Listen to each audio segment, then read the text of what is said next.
আজ গেলাম আমার কাকুর গায়ে হলুদে, সেখানে গিয়ে ফটোগ্রাফি করলাম আর উড়াদোড়া বিরিয়ানি খাইলাম। এই বেশে কাকুরে খুব মিষ্টি লাগছে। কাকুর গায়ে হলুদে কি কি করছি চলো এক নজরে দেখি।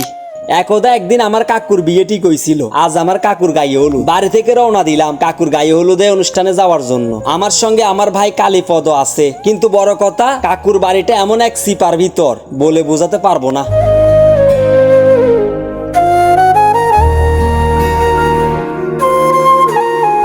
সো ফাইনালি চলে আসলাম কাকুর গায়ে হলুদ অনুষ্ঠানে। সেখানে এসে দেখলাম সবাই ভিড় করে বিয়ের বাজনা শুনছে।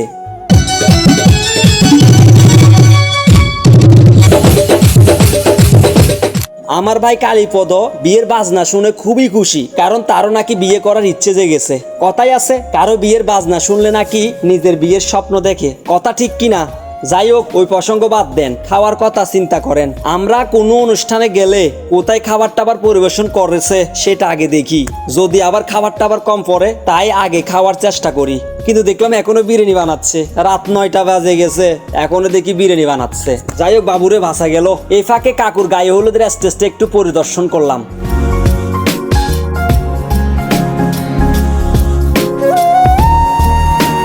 কিছুক্ষণ পর দেখলাম আমার আরো বন্ধু বান্ধব চলে আসলো বিরিয়ানি খাওয়ার জন্য। ওরা আবার অনুষ্ঠান মিস করে না, কারণ অনুষ্ঠানে ভালো খানা টানা পাওয়া যায়, তো বাড়িতে তো আর তা পাই না। তাই আমাদের পাড়ার ছেলেরা কখন কার বিয়ে কখন কার ইয়ে সেটা হিসাব রাখে। যাই হোক হঠাৎ করে কাকুর একটু দর্শন পাইলাম। কাকুকে দেখতে খুবই সুন্দর লাগছে, বিয়ের বর বলে কথা। তো কাকুর সাথে কিছু কথা কইলাম, আর কইলাম ওইগুলা ব্যবস্থা আছে কি, মানে বাংলা ফানির ব্যবস্থা আছে কি।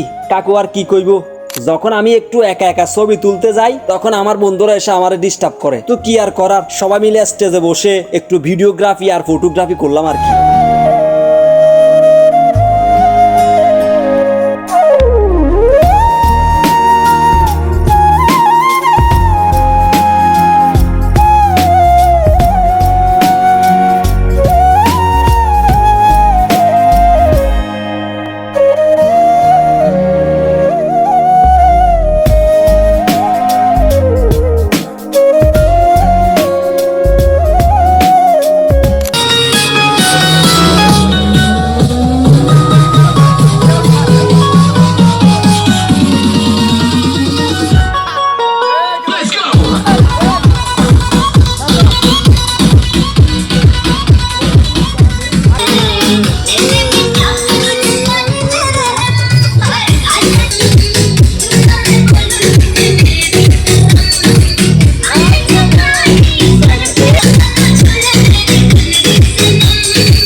হঠাৎ করে একখানা শুনছিলাম বিরিয়ানি দের বলে, তো এনে ছবি টবি তোলা টোলা বাদ দিয়ে বিরিয়ানি খাই বেলা চলে গেছি।